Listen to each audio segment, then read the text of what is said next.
Corona की वजह से 50.5 लाख लोगों की मौत हो चुकी है। 25 करोड़ से ज्यादा लोग प्रभावित हुए हैं, यानी कि बीमार होकर बड़ी संख्या में लोग ठीक हो गए हैं। लेकिन क्या ये पूरी तरह से ठीक हो पाए हैं? उनके शरीर के सारे अंग कोविड के पहले की तरह सेहतमंद तरीके से काम कर रहे हैं? जी नहीं, ऐसा नहीं है।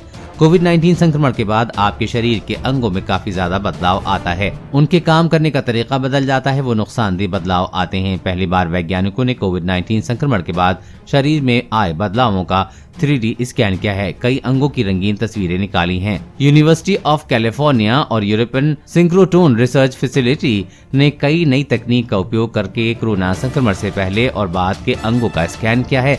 तकनीक का नाम है हेराक्रिल फेस कंट्रास्ट टोमोग्राफी। इस तकनीक से शरीर के विभिन्न अंगों की रंगीन स्कैनिंग और 3D इमेज तैयार की जाती है। यह तकनीक इतनी ताकतवर है कि वो अंग के कोशिकाओं यानी कि सेल्स के लेवल पर जाकर फोटोग्राफी कर सकती है।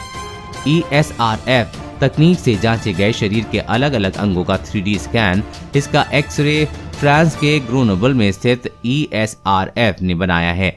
ESRF में एक्सट्रीमली ब्रिलियंट सोर्स अपग्रेड तकनीक का उपयोग किया गया है, जिसकी वजह से अस्पताल के एक्सरे से ESRF एक्सरे 100 करोड़ गुना ज्यादा चमकदार और स्पष्ट हो जाता है। यानी आप किसी भी अंग की कोशिकाओं में कुछ अंतर या बदलाव को सीधे स्क्रीन पर देख सकते हैं, वो भी बेहद सूक्ष्म स्तर पर जाकर।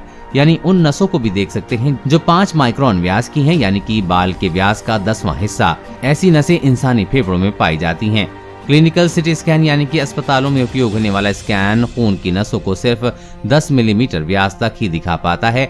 UCL मैकेनिकल इंजीनियरिंग विभाग की साइंटिस्ट डॉक्टर क्लेयर वॉल्श ने कहा है कि शरीर के किसी भी अंग को अगर हम एक बार में इतने सूक्ष्म स्तर पर जाकर देख सकते हैं तो इससे चिकित्सा विज्ञान में इससे बड़ा रेवोल्यूशन कुछ नहीं होगा। हमने हिप सिटी को आर्टिफिशियल इंटेलिजेंस की मदद से क्लिनिकल एक्सरे का एनालिसिस किया। जो नतीजे सामने आए हैं वो चौंकाने वाले थे। हमने कोविड-19 संक्रमण के बाद सभी अंगों का स्कैन किया। वैज्ञानिकों ने देखा कि कोविड-19 संक्रमण के बाद नसों में खून की सप्लाई रुकती है।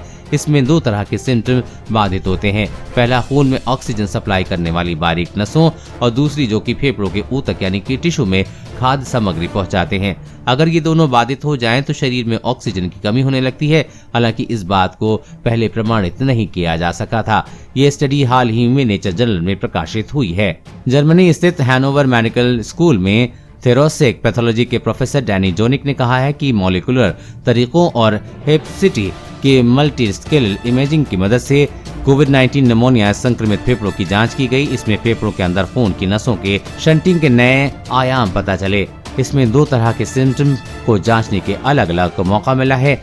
इस तकनीक की वजह से हमें ये पता चल पा रहा है कि कोविड-19 से पहले अंगों की स्थिति कैसी थी और संक्रमण के बाद वो किस स्थिति में है। ESRF के प्रमुख वैज्ञानिक प्रोफेसर पॉल टेफोरियो ने बताया है कि हिप सिटी को मनाने का आइडिया कोरोना महामारी के बाद ही आया, क्योंकि पूरी दुनिया में इस बात की व्यवस्था नहीं थी कि शरीर के अंगों की बारीक जांच की जा सके।